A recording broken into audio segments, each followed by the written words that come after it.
Selamat datang di mata kuliah pengolahan data statistik pertemuan yang kelima. Dalam pertemuan kali ini kita akan belajar mengenai statistika inferensi. Dalam pertemuan sebelumnya kita sudah belajar mengenai statistika deskriptif. Dalam statistika deskriptif, kita belajar mengenai pengumpulan dan peringkasan data dalam bentuk angka, tabel, dan diagram. Kemudian, bagaimana cara menyajikan dan menjelaskan data tersebut. Contohnya dengan menggunakan diagram batang, histogram, diagram lingkaran, dan lain-lainnya. Kemudian ada pengukuran central tendency atau ukuran pemusatan. Kita mengenal ada mean atau rata-rata, kemudian median atau nilai tengah, dan modus atau nilai yang paling sering muncul dalam suatu himpunan data. Yang terakhir adalah pengukuran variasi kelompok, yaitu jangkauan atau kisaran atau range, kuartil dan simpangan kuartil, varians dan simpangan baku, dan koefisien variasi. Sedangkan dalam statistika inferensi, kita mengambil sampel data, lalu menggunakannya untuk menarik kesimpulan terhadap keseluruhan populasi. Metode ini disebut juga statistika induktif karena kesimpulan yang ditarik didasarkan pada informasi dari sebagian data saja, bukan dari keseluruhan populasi. Pengambilan kesimpulan dari statistika inferensi yang hanya didasarkan pada sebagian data saja menyebabkan sifatnya tak pasti, memungkinkan terjadi kesalahan dalam pengambilan keputusan, sehingga pengetahuan mengenai teori peluang mutlak diperlukan dalam melakukan metode-metode statistika inferensi. Dari uraian di atas, statistika inferensi bisa didefinisikan sebagai suatu metode yang berhubungan dengan analisis bagian data, yaitu dalam bentuk contoh atau sampel, untuk kemudian sampai pada peramalan atau penarikan kesimpulan mengenai keseluruhan data induknya atau populasi.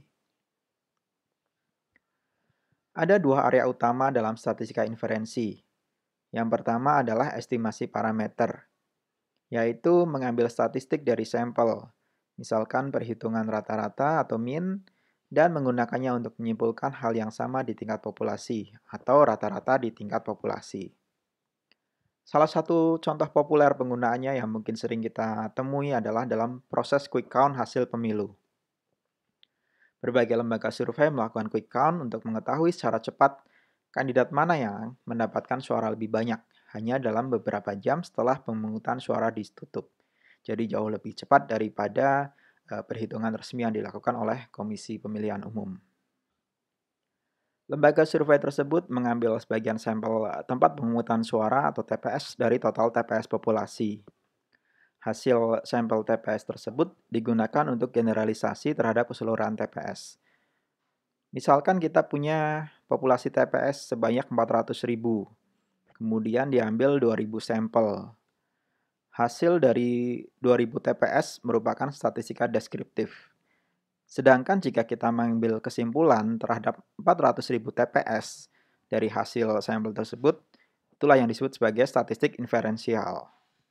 Kekuatan statistik inferensi tergantung pada teknik pengambilan sampel dan proses randomisasi. Jika proses randomisasi dilakukan dengan benar, maka sampel yang lebih sedikit dapat memprediksi nilai populasi dengan baik.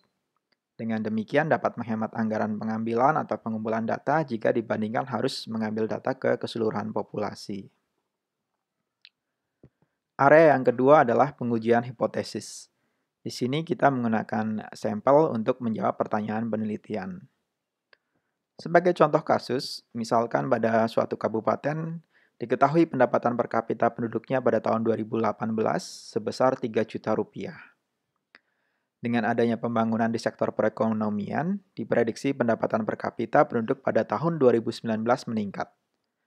Maka hipotesis yang diajukan adalah pendapatan per kapita penduduk kabupaten tersebut di tahun 2019 adalah lebih besar dari 3 juta rupiah. Langkah-langkah yang harus dilakukan adalah pertama-tama menentukan sampel dan mengumpulkan data dari sampel tersebut. Kemudian menghitung nilai rata-rata pendapatan per kapita dari sampel tersebut. Jika hasil perhitungan tersebut lebih dari 3 juta, maka hipotesis yang diajukan dapat diterima. Jika hasil perhitungannya kurang dari atau sama dengan 3 juta, maka hipotesis tidak dapat diterima.